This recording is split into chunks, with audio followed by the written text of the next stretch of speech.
Yan, hello, magandang gabi po. Kamusta kayong lahat?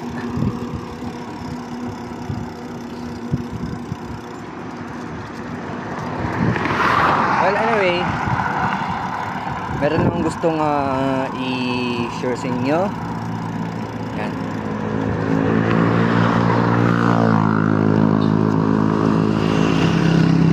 Ang dami-daming nagtataka,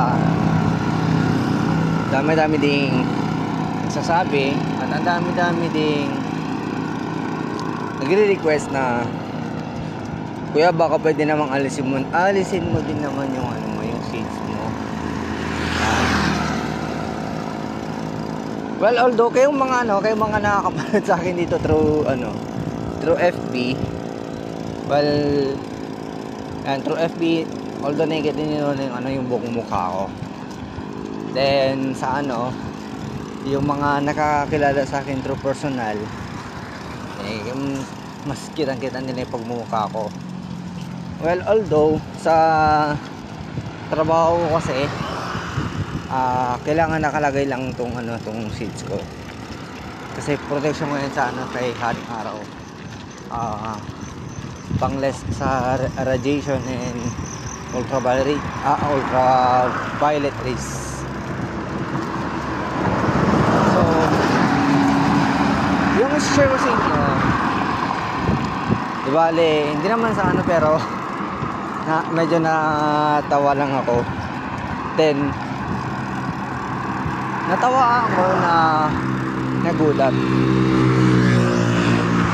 kasi nung mga bandang lunch, hapon na naman, around 1 PM. So pumunta ako dun sa remittance center namin.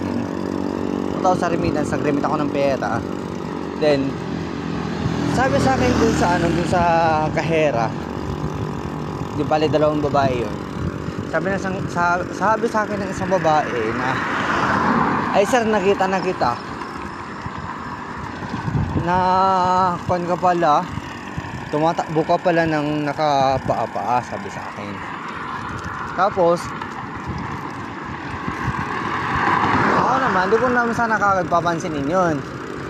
Kaso nga lang, nung binanggit kasi sa akin na tumatakbo ka pala ng nakapaa, medyo nagwanaw dun. Mahal ito mukha agad niya. Pero ito lang na yung kwento. So yun, so nakita daw nila ako through FB na tumatakbo daw ako ng nakapaa. Then out of curiosity, dami pa nilang tinatanong sa akin na keso dito kung kamila daw ba tumatakbo ng papaan. Then so sobrang dami na ng mga tanong niya. So ako naman, parang kasi matutukoy niya na ako talaga yun. And then ako sana, ayoko muna sana maghalata, and then ako sana magpabuking na ako talaga yung tinutukoy niya. So ako naman, di ko na nailihim yung iba kong identity. Di ko na nailihim, di ko na nitago yun. Kaya ayun,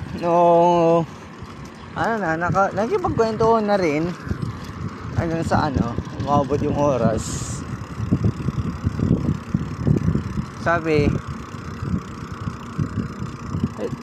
pero nagtaka na lang akong paano niya nalaman yun na ako talaga yun. Ngayon, every time ba naman kasi na magbabayad ako doon, naka-shades pa rin naman ako.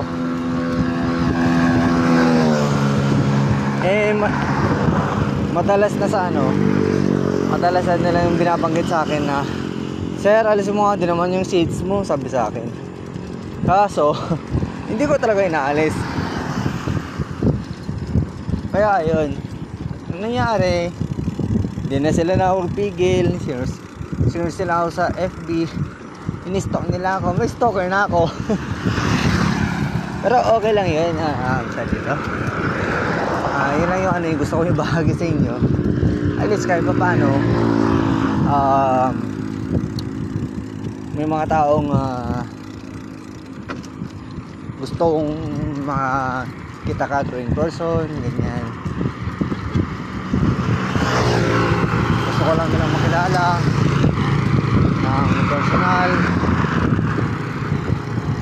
Kasi mga close ko din yan, close na rin kami ng mga yun.